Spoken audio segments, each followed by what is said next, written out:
Olá, pessoal, tudo bem? Tudo certo? Tudo ok por aí? Tudo bem, tudo ok por aqui. Você sabia que Jesus provavelmente nunca falou o idioma em que os evangelhos foram escritos? É verdade.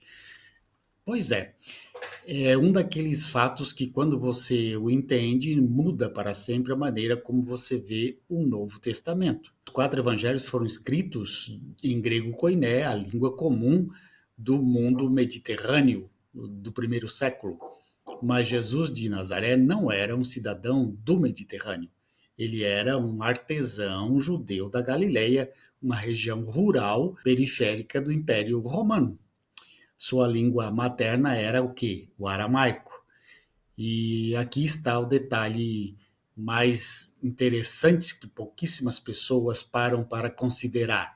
Significa que absolutamente o que Jesus disse, cada parábola, cada sermão, cada conto, cada conversa registrada chegou até nós por meio de uma tradução. Não temos uma única frase original dele no idioma que foi falada, ou quase, porque existem apenas alguns momentos nos evangelhos em que o grego se desfaz e o aramaico bruto, não traduzido, aparece. São fendas no texto que nos permitem ouvir por um instante a voz verdadeira.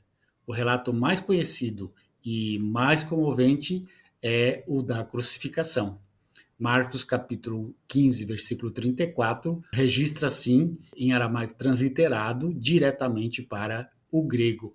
Eloi, Eloi, lama sabachthani. Então o próprio evangelista traduz: meu Deus, por que me abandonastes? Os estudiosos acreditam que, precisamente por essa frase ser tão teologicamente perturbadora, o Filho de Deus, sentindo-se abandonado por Deus, é quase impossível que tenha sido inventada pela comunidade cristã primitiva.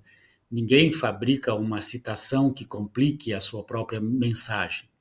Para os historiadores, isso é um sinal de autenticidade. Existem outros exemplos. Quando Jesus ressuscita a filha de Jairo, Marcos registra suas palavras exatas em aramaico antes de traduzi-las. Talita cumi, menina, levanta-te. Um detalhe tão íntimo e específico parece ser a lembrança de alguém que estava naquele cômodo.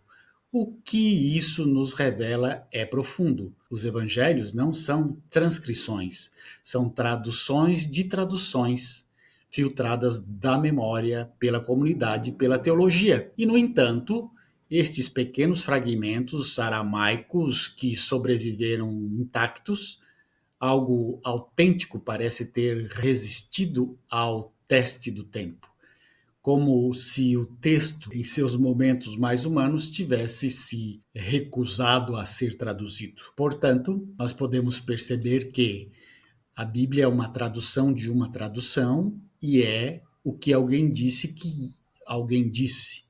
Então veja bem, a vida de Jesus se passou numa língua, num idioma, e quem traduziu, quem relatou e traduziu foi para o grego. Então já é toda uma interpretação linguística do grego e do aramaico. Então alguém escutou Jesus falando em aramaico, provavelmente, se Jesus existiu. E aí a primeira tradução, o primeiro escrito foi em grego. Que coisa mais louca, não é? E ainda foi alguém que disse que Jesus disse. Alguém em grego disse que Jesus disse em aramaico. E esse alguém em grego disse para outro alguém, que disse para outro alguém, que disse para outro alguém. E aí esse telefone sem fio chegou nos escritos que nós temos hoje. Meio complicado, né? Um grande abraço. Tchau, tchau.